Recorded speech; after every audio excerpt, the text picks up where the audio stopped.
Hey, this is the Leafs Convo podcast back in business for Oak Ridge Ford on Sunday, December 20th, 2020. Norm, along with Mike, this godforsaken year is almost over. And then we get started on 2021 and a new COVID affected NHL will take it, the Canadian division.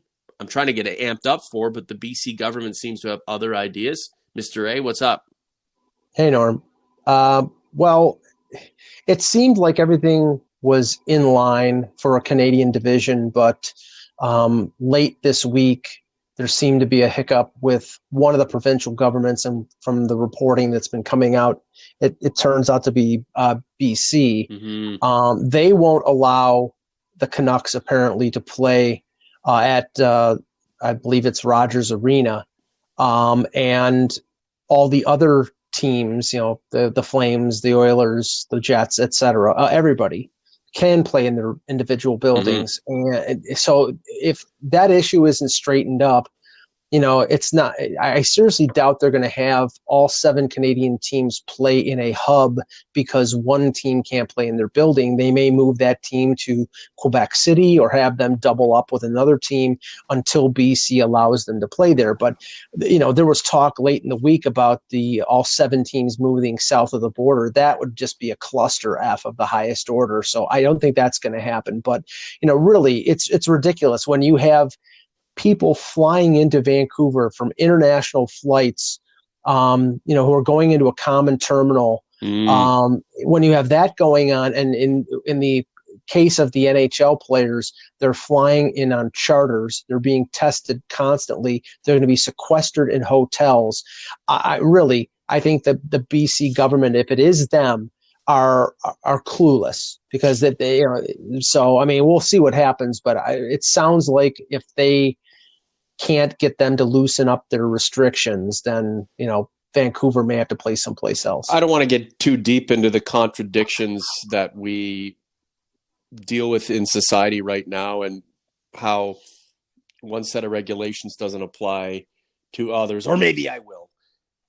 Big industry, it's a free for all. Small industry, they're fucked, really. And it's sad to see small businesses getting screwed over day in and day out, and bigger operations continue to operate. It's interesting that if it is the BC government, and it probably, the expectation is that, the government, no matter in which jurisdiction, would rather stick it to the NHL in this circumstance. It's an optical thing. Hey, we're on top of this, but throughout the province, throughout the jurisdiction, there are all kinds of situations that you would shake your head at and wonder, how the hell is this happening? How are these organizations, these companies getting away with these type of operations? And yet we're having problems with an NHL team with, incredible amounts of resources that can look after itself. And we're not talking about, intercontinental travel here. We're talking about players north of the border staying there. To sort of have any sort of issue in this regard seems to me that it's a spiteful thing, or it's just governing for the sake of governing. Yeah, let's say this. I am all for safety. I am Yeah, all for being extra careful, but this is bordering on like a nanny state that, sure. that they're just, and I just don't think it's really, called for. But Yeah. I mean, like I said, we'll see how it breaks down. All I know is that, today the NHL Board of Governors voted affirmative. The Players Association Executive Board, I believe, has already voted affirmative. It's a 56-game season starting on January 13th, which is a little over 3 weeks away. So thank the Lord we have hockey, and it's going to be on January 13th, and we can all, get lost in an NHL season that should be very interesting. It depends on which faction you represent, or which faction you're a part of. There are people who believe that we collectively must shut down for the rest of existence. And then others who feel like this entire thing is a hoax. And then others like myself who understand that this pandemic effing sucks. Sorry, I've already sworn once. I get one per episode. And it's affected millions of people, deaths, um, you know, job losses, families broken apart, addictions, depression. It sucks. But we have to push forward with the pandemic as part of um, our lifestyle, right? It's not something that is not real. It's not something that is just going away. It is something that we have to deal with on a daily basis until vaccines are available for everyone, and this damn thing runs its course, and then we learn from it, and then who knows what the hell else is out there. But this idea that the NHL may not be able to operate when the NFL is operating. I mean, your beloved Bills just won the division for the first time in 1,000 years. Baseball operates, right? The one Canadian team playing in Buffalo. The NBA is operating. The NHL has to operate. And yes, it's a binational league, but it has to operate. There are so many different opinions on what's happening right now, but the reality is this situation is not easy. It sucks. There is light at the end of the tunnel, but we all just can't regress into our holes for the foreseeable future. I mean, life has to continue on. We fight back. This is how we fight back. This is how we continue to operate. We do it smartly. We do it safely. We do it to the best of our ability.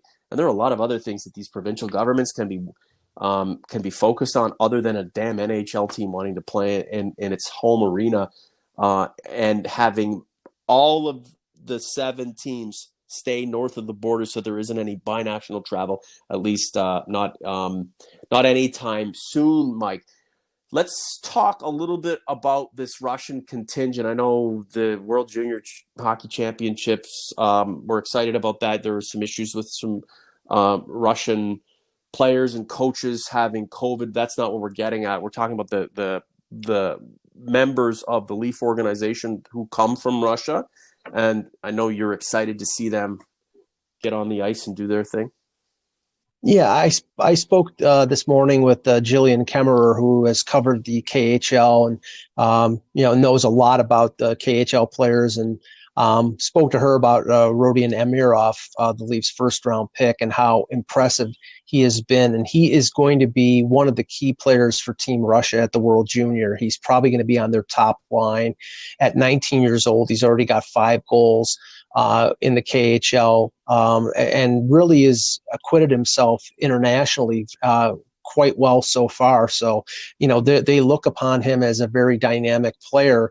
Now there's, we don't know like when he's going to end up coming over and playing for the Leafs. It's probably going to be at least a year or two, but it looks like that was a pretty good pick by Kyle Dubas.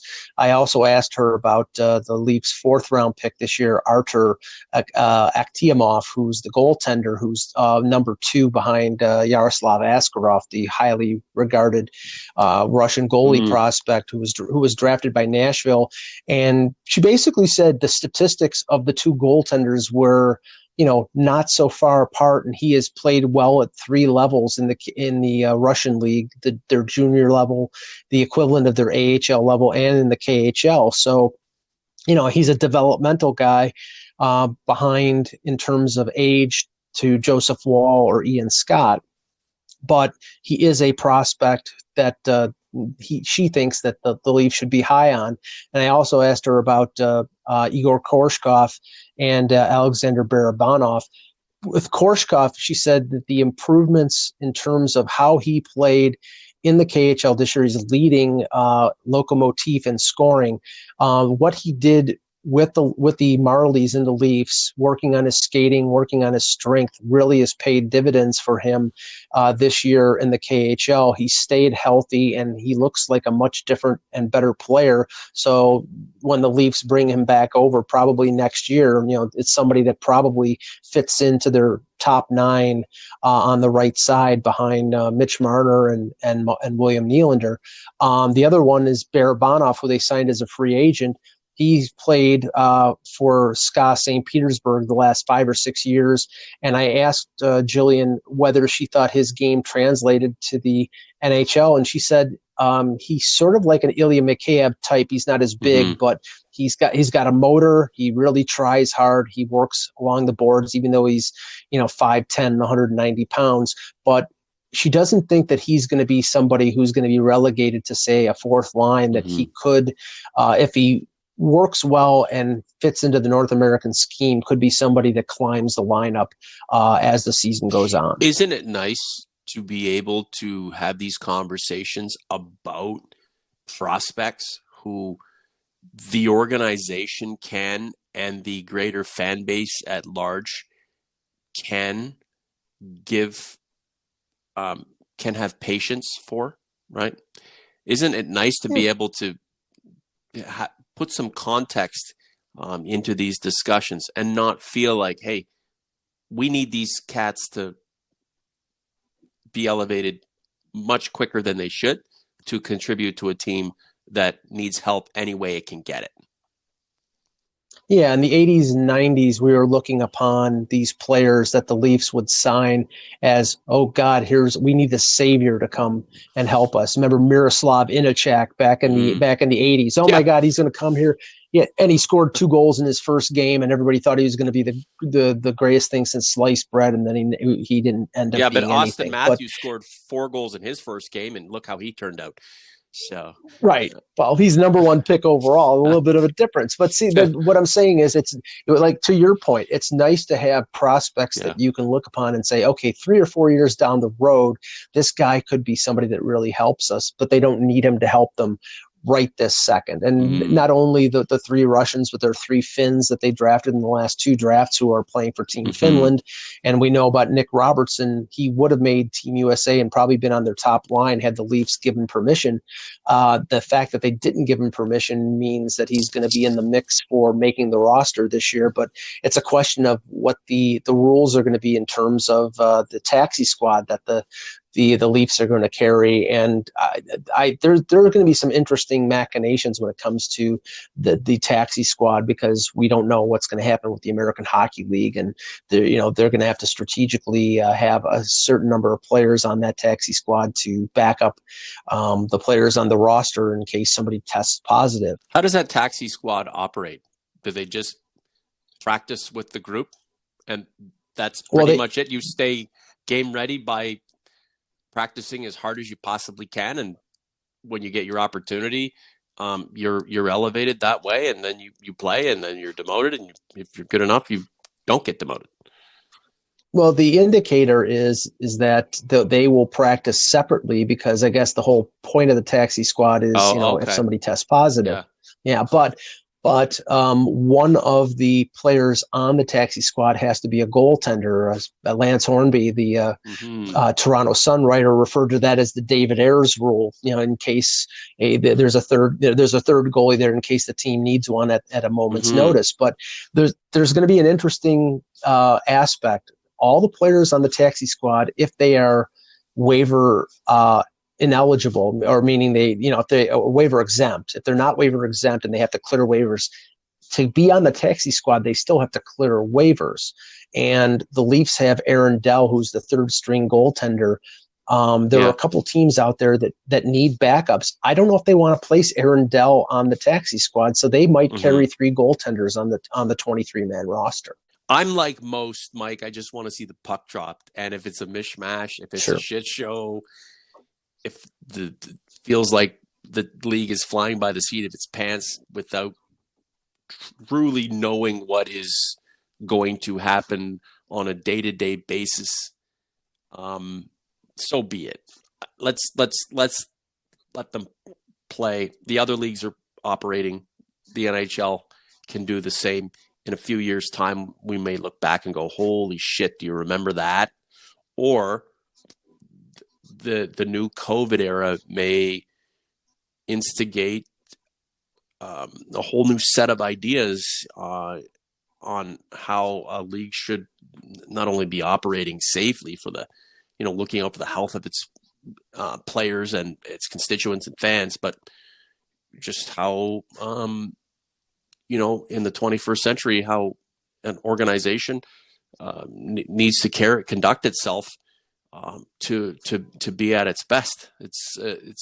I just want to see the puck drop, Mike. I'm antsy. I'm excited. It might be reckless and careless of me to feel that way, but so be it, right? Because they're half the fan base that we have thinks this whole damn thing is a hoax anyway, so they just want to go, and others, are way too deep into the paranoia of living through this pandemic, So we'll just have to see how everything plays out. Just a couple of housekeeping items.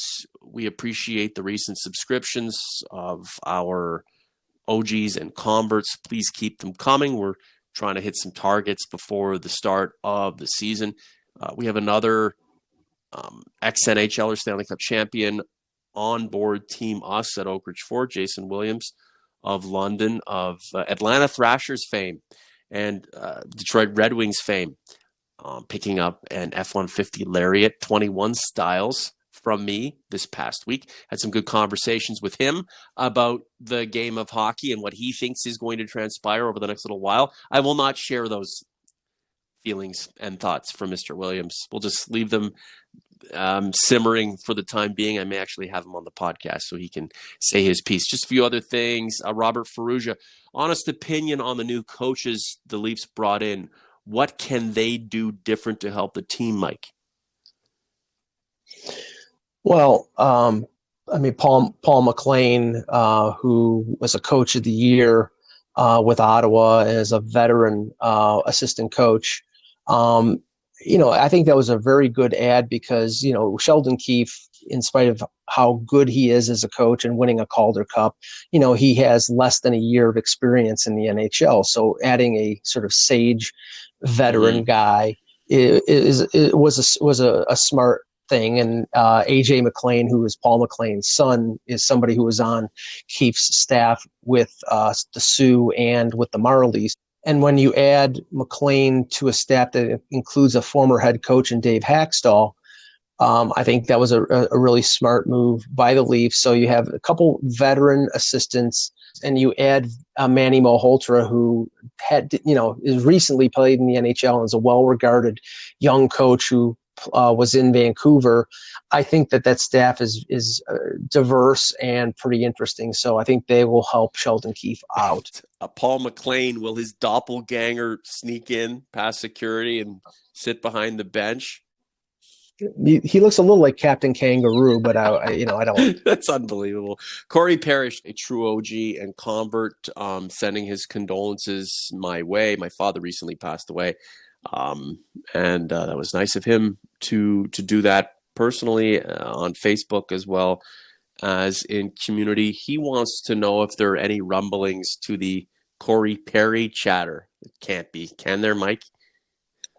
No, I don't think so. I think he's going to end up re-signing with Dallas. A lot of things in terms of contracts were on hold until, an agreement was in place and when the season is going to start. Now I think you'll see, Matt Barzal sign, you'll see Pierre-Luc Dubois sign, and some of the UFAs like Mike Hoffman and Perry and a few others will end up probably signing in the next week. So it should pick up and it should be pretty busy the next few days. And last week, Mike, I asked OGs and converts of all the Leafs new acquisitions who they were most excited to see wear the blue and white Last of Us clips. TJ Brody, since he's our biggest acquisition.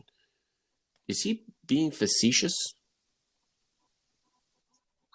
I don't know. I think TJ Brody was a pretty astute signing. I mean, short of Pietrangelo, he was the best defenseman in free agency. I mean, the Leafs didn't need another power play quarterback like a Kevin Shattenkirk. They needed, somebody who could play effectively with Morgan Riley. And I think Brody has proved that he can play effectively with talented players because he's been Mark Giordano's defensive partner in Calgary for a number of years. So they didn't spend too much. $5 million is, for a top pairing or second pairing defenseman is, pretty much on par. So I don't think it's a bad signing. And hopefully, unlike partners like Cody Ceci or Ron Hainsey in the past, who I think were ill-fitted to partner with Morgan Riley as a top pairing guy, I think Brody is the best pairing partner for Riley that he's had in years. So we should see what that Well, Jess Kaufman portends. always has astute and interesting takes in Community. He's excited to see VC and Robinson.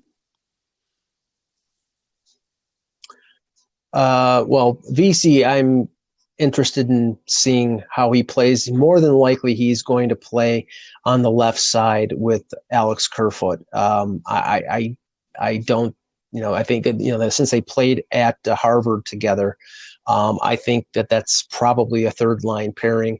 And he played really well for the Rangers. When he was traded to the Sabres, I don't think he Mm-hmm. wanted to be in Buffalo particularly, and they really had him playing sort of a role that he wasn't accustomed to the first half of the season. So he didn't have a good year in Buffalo, but he's got a lot to prove. He's on a 1-year contract, so I think he's going to be highly motivated. And I still go back a few years ago when they were really pursuing him, coming off a Hobie Baker Award and being a sought after prospect. And he's still relatively young, so I think he could be a sort of a diamond in the rough that they Trent found. Wave and Akanzeki are excited to see Joe Thornton don the blue and white. Who isn't happy that he's a part of the Leafs? I mean, you must on social media encounter a ton of brainiacs who feel like this is a stupid acquisition and it doesn't make any sense. But I mean, Jumbo Joe Thornton, future Hall of Famer, joining the Maple Leafs, believing with all of his hockey understanding that the Leafs have a shot at winning a Stanley Cup. I mean, that's an honor in and of itself. But who's not excited to see this guy wear the blue and white? Well, it all depends. I mean, the success or failure of Joe Thornton in blue and white all depends on how the Leafs use him. Somebody was saying, well, he's going to be the third line center. I don't think so. I think, maybe he'll play at times third line center. Maybe at times he'll play fourth line center with Spezza. Maybe at times they'll move him to the wing Sure. and move him up into the top six. I think they're going to be flexible with him because, he's a 41-year-old guy. He can play the wing. He can play with talent. He can play on the power play, and he's a great playmaker. I think they're going to sort of use him as a wild card, and I think that'll work for him because he's going to be put in situations at times where he's going to get ice time, and he's going to be playing with Matthews or Tavares, and I think that's going to be really cool. You think to see. his ability to pass is still there? Because that's essentially what he's going to do is set these cats up. Yeah, I think he had 24 assists last year, playing mostly a third line role. Yeah. He only scored, I think, 7 goals. So I think the passing is still there. And from what the reports were, and granted, it's the Swiss league and it's not a NHL caliber, but they said he played very well in the Swiss league. And we'll see what he brings, but I think the fact that he was playing for a couple months and is in shape and ready to go is definitely a positive thing for the Leafs. Mike, you don't have to be rugged or a brute or overly fleet of foot to be able to facilitate a goal for your line mates. And you have to believe that Kyle Dubas understands that and sees a guy like Joe Thornton able to come in and contribute and not just be some token signing. There's a belief that Joe Thornton is going to contribute and that he will be capable of contributing even at his age and, with a declining skill set when coupled with the right personnel. Zach Bogosian, Jake on Community is excited to see Mr. Bogosian join the Maple Leafs. And this, he rounds out with VC and Wayne Simmons. These are your Sabres of yesteryear going up the QEW, which I'm fine with. Well, one of the things that we will see early on, since there's going to be no exhibition games early on in the season, is whether this talk of the Leafs playing 11 forwards and 7 defensemen is just, poppycock or if it's for real, because, that's what Tampa did in the Stanley Cup playoffs, especially in the last couple rounds. And I think it was focused on the fact that Bogosian would be sort of a shutdown guy, a physical guy, somebody who kills penalties. But they want to get Mikko Lehtinen in the lineup because they really like him coming over from the KHL. But I don't know if for the entire season playing 11 and 7 and double shifting Matthews and Tavares to play on a fourth line or mixing in Kerfoot to do that is something that will work. Maybe they spot it in and out. Maybe they try it. But I think what the thing is, they want to get the players that they brought over, especially those KHLers. They want to give them an opportunity to show what they've got, and they can't really Mm-hmm. do it with, like, say, Nick Robertson playing or playing Travis Dermott. So I think if they do go 12 and 6 like they normally do, they're going to shift players in and out of the lineup and see what Yeah, this team works. has different waves of players, different levels of players, players who will make an impact in years to come, players who are expected to make an impact from the moment the puck drops on this new COVID affected season.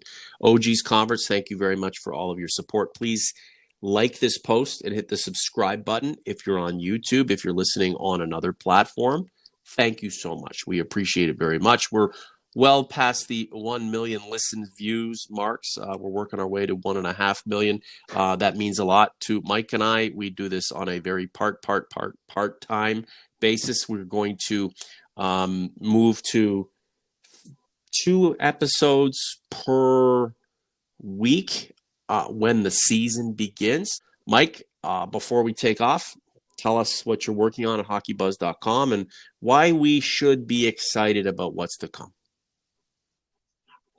Well, tomorrow I'll be writing about who I think will make up the taxi squad for the Leafs and the ins and outs of that squad and how I think it could affect their season. Like I said, and Aaron Dell, they may not want to expose to waivers, but there'll be some other players who may be waiver exempt that they put on that taxi squad, like Rasmus Sandin or Timothy Liljegren. So that's what I'll be writing tomorrow Amazing. for Looking Hockey forward Buzz. to it. We'll collab soon, Mike.